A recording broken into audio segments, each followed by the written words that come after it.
It was nearly midnight by the time Shawn had settled into his room at the Madison Hotel. He would have to pay a fee since he'd canceled his original reservation at a nearby hotel so late. But instinct urged him to stick close to Addy.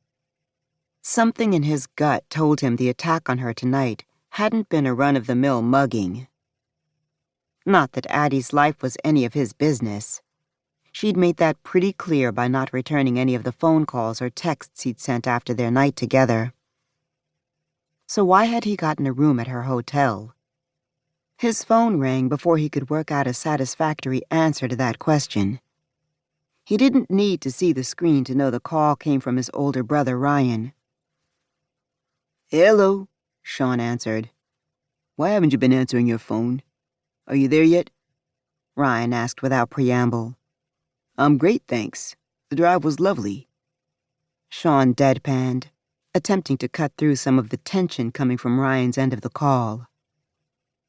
The loud, exaggerated sigh on the other end of the line was an increasingly familiar and annoying sound. Ryan was indisputably the most serious of his brothers, which made him well suited to the position of president of West Investigations. But Ryan was also the most dramatic of the four West brothers. Their father, James West Sr., had founded West Investigations, although he was semi-retired and only saw a select few clients now.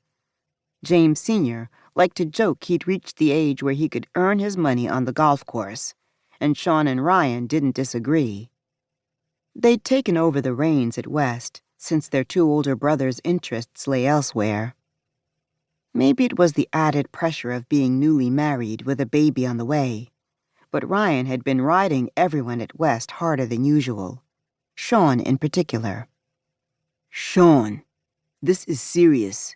Intellis Communications is one of our largest clients, and they'll be in major legal and financial trouble if they don't find out who's counterfeiting their computer chips."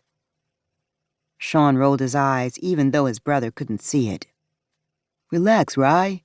I'm here and everything is under control."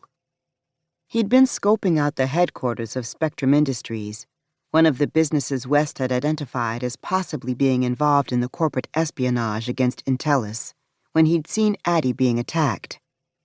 Spectrum had two other business addresses, warehouses where they made their computer chips, that he still needed to check out. "Good. Whoever's behind this has to have knowledge of and regular access to the manufacturing side of things, as well as the management side.